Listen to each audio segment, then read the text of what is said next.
कहिए। भगवान कृष्ण बोले, हे प्रिय, तुमने मुझसे बहुत अच्छी बात पूछी है, मैं तुमको इसका कारण बतलाता हूँ, ध्यान पूर्वक सुनो। इसी प्रकार एक बार महाराज बेन के पुत्र राजा पृथु ने प्रश्न के उत्तर में देव ऋषि नारद से प्रश्न किया था, और नारद जी ने उससे कार्तिक मास की महिमा बतलाई थी।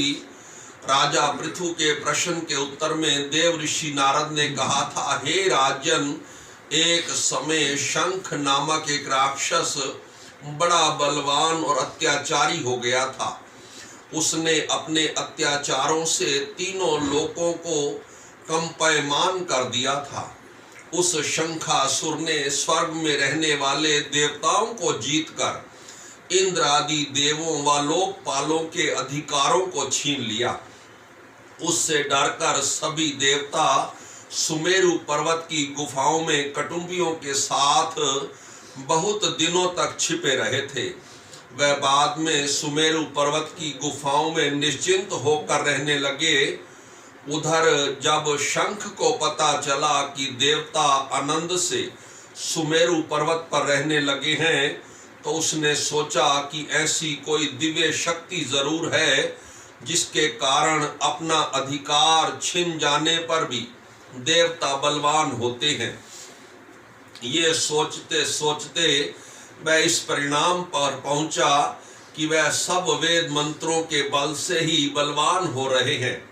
अगर इनसे वेद छीन लिए जाएं तो वह अपने आप निर्बल हो जाएंगे।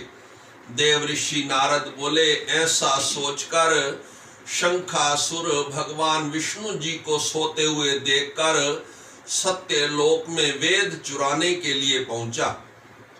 उसको आता देखकर भगवान विष्णु ने उसकी नियत जानकर उसके डर के कारण बीज मंत्रों के साथ समुद्र के जल में छिप गए। शंख भी वेद मंत्रों तथा बीज मंत्रों को ढूंढता हुआ समुद्र में प्रविष्ट हो गया, लेकिन ना तो उसको वेद मंत्र मिले और ना ही बीज मंत्र।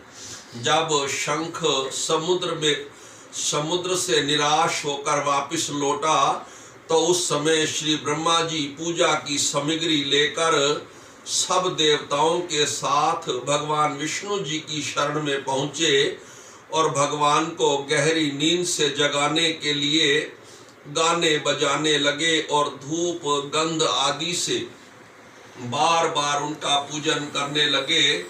धूप दीप नवेद आदि अर्पण करने पर भगवान की निद्रा भंग हुई और वह देवताओं सहित श्री ब्रह्मा जी को अपनी पूजा करते देखकर बहुत प्रसन्न हुए और उनसे कहने लगे, मैं आप लोगों के इस कीर्तन और मंगलाचरण से अतीव प्रसन्न हूँ।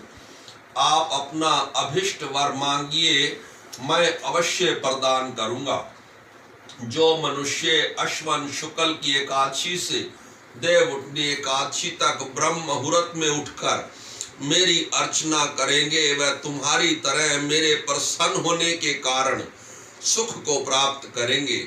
ये जो पाघ अर्घ आचमन और जल आदि सामग्री आप लोग मेरे लिए लाए हैं, वह अनंत गुणों वाली होकर आपका कल्याण करेगी। शंख जो वेद चुरा कर ले गया है, वह सब के सब समुद्र में ही है। अतः मैं शंखासुर को मारकर उन्हें ले आता हूँ। आज से मंत्र बीज और वेदों के साथ चारों वेद प्रतिवर्ष कार्तिक मास में जल में विश्राम किया करेंगे। अब मैं मत्स्य का रूप धारण करके समुद्र में जाता हूँ और आप लोग भी ऋषि महर्षियों को साथ लेकर मेरे साथ चलें। जो कार्तिक मास में पहर रात्रि पहले स्नान करते हैं, वह निश्चय ही अक्षय फल को प्राप्त करते हैं। वह अज्ञात में अमृत स्नान का फल प्राप्त करते हैं। हे देवेंद्र, जो कार्तिक मास में व्रत करते हैं, उन्हें सब प्रकार से धन पुत्र पुत्री आदि देते रहना और उन्हें सब आपत्तियों से बचाते रहना। हे धनपति कुबेर, मेरी आज्ञा अनुसार तुम उनका धन धान्य बढ़ाते रहना। क्योंकि इस प्रकार का आचरण करने वाला प्राणी मेरा रूप धारण करके जीवन मुक्त हो जाता है। जन्म से लेकर मरण पर्यंत जिसने विधि पूर्वक ये उत्तम व्रत कर लिया है वह आप लोगों का भी पूजनीय है। आप लोगों ने मुझे कार्तिक शुक्ल एकादशी तिथि को जगाया है, इसलिए ये एकादशी मान्य है और मुझको बड़ी प्रिय है।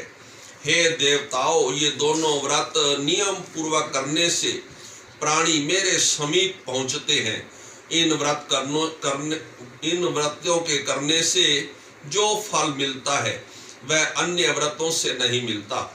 इसलिए हर मनुष्य को सुखी और निरोग रहने के लिए कार्तिक महात्म और एकादशी कथा सुनते हुए उपर्युक्त नियमों का पालन करना चाहिए। बोलो कार्तिक मास